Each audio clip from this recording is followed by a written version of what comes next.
Motivational story in Hindi. एक नगर में एक पंडित जी रहते थे।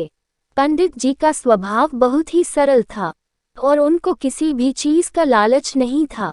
एक बार पंडित जी सुबह बच्चों को पढ़ाने जा रहे थे तो उनकी पत्नी बोली, शाम के खाने के लिए बस एक मुट्ठी चावल है और कुछ नहीं।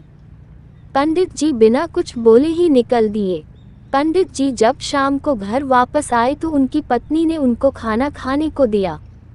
इस पर पंडित जी बोला, यह साग तो बहुत ही अच्छा है, तुमने कहाँ से लाया? इस पर उनकी पत्नी बोली, आज सुबह जब मैंने आपसे पूछा कि घर में बस एक मुट्ठी चावल है तब आपने इमली की पेड़ की तरफ जब देखा तभी मैं समझ गई थी और मैंने इमली का साग बनाया है। इस पर पंडित जी ने कहा, अब तो हमको भोजन की कोई चिंता करने की जरूरत ही नहीं है।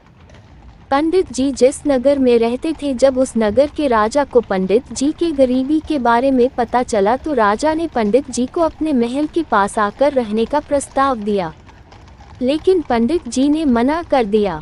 इस पर राजा को बहुत अजीब सा लगा और वो खुद पंडित जी की छोटी सी कुटिया में मिलने के लिए पहुंच गया। राजा जब पंडित जी की कुटिया में पहुंचा तो थोड़ी देर बात करने के बाद पूछा, पंडित जी आपको कोई तकलीफ तो नहीं है? इस पर पंडित जी ने बोला, यह बात तो आप हमारे पत्नी से पूछ लीजिए।